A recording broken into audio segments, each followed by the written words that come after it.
Yan, good afternoon po mga kababayan, Kuya Ron's TV at ito po ang itsura ngayon ng Dolomite Beach, Manila Bay. Yan, kahit papaano nakahinga-hinga na rin po na sa dami ng mga basurang napadpad dito. Biruin nyo, mahigit isang buwan din po na talagang hirap na hirap din yung ating local and national government.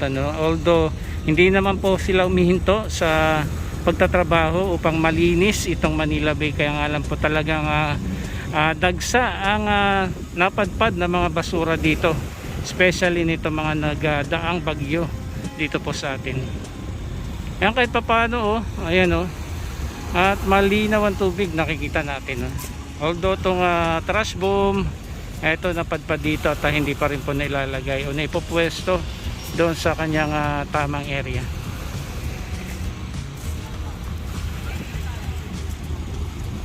Ayan, sa ngayon po ay mga ilan-ilan po ang namamasyal ngayon. Ay katatapos lang ng ulan. Ayan, nagti-TikTok sila. It's time to TikTok na. Ayan po yung mga kababayan natin, mga namamasyal ngayon dito po sa Dolomite Beach, Manila Bay. Medyo makulimlim ngayon at paulan-ulan. At nakakatuwa kahit papano nakahinga-hinga na sa dami ng basurang napapadpad dito. Okay, lakad-lakad po muna tayo at check po natin doon hanggang sa may dulo. Yan, shout out po sa ating mga Manila Bay Warriors from Stero Rangers ng DNR, DPS Team Mandaragat at MMDA. Yung tatlong ahensya na yan ang tulong-tulong na naglilinis dito araw-araw. Hanggang doon po yan sa dulo, may mga local and national government na naglilinis po dyan.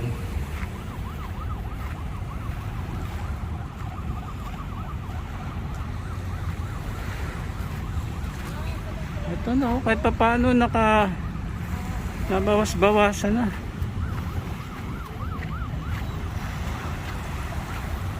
Ito, nahaluan na rin ng gray sand pero ang ilalim po niyan ito and dolomite sand.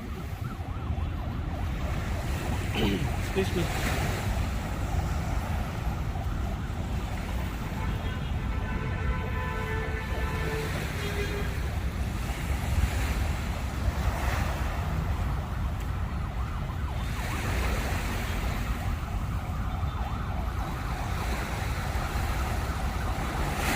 Yan, sana nga po tuloy-tuloy na itong maayos na panahon at yung basura mga napadpad dito ay hindi na sana ganun kadami, pero kailangan po natin talaga disiplina sa bawat isa. Nadala kung hindi po natin pananatilihin ang disiplina sa ating mga sarili, ay patuloy po yung basurang mapapadpad dito. Ayan, dito na tayo sa may bandang gitna ng phase 2. Yan, kahit pa paano ay bawas-bawasan na rin. I think ito yung kanilang pinagtutulong-tulungan ngayon. Sinasala pa nila ito minsan Ayan, yung mga nahalo sa dolomite, yung mga itim-itim na yan, mga pera-perasong basura, mga plastic, kahoy. Pero ang mahalaga ay ito, nabawas-bawasan ng basura. Although doon sa may dulo nakikita natin na medyo hindi pa rin nahakot lahat, pero mas okay na ito kaysa nung nakaraang mga linggo.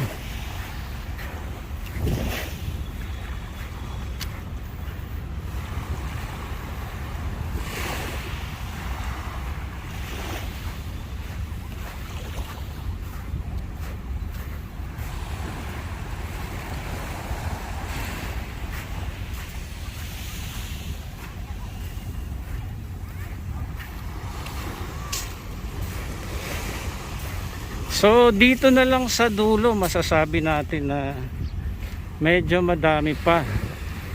Tingin ko ay ayan, may mga nagsasako-sako na rito. Pero kung nakita nyo talaga nung mga nakaraang linggo, talagang dagsa ang mga basura dito. Pero ngayon kahit papaano nakahinga-hinga na ang Dolomite. At patuloy po sa paglilinis ang ating local government and national government. Ayan, dito tayo sa may bandang dulong bahagi na, no? Malapit na tayo dyan sa may pinaka dulo, dyan sa may JU tube na nakaharang dyan.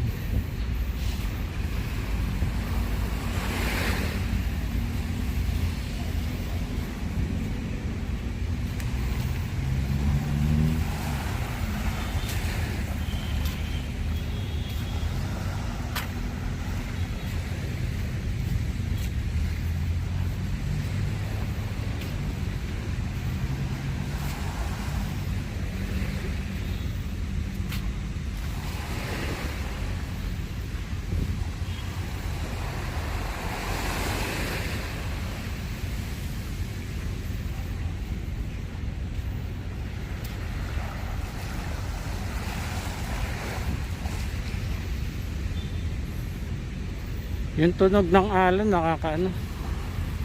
nakaka-relax. Mas lalo pa itong nakaka-relax kung malinis na at wala nang ganun mga basura.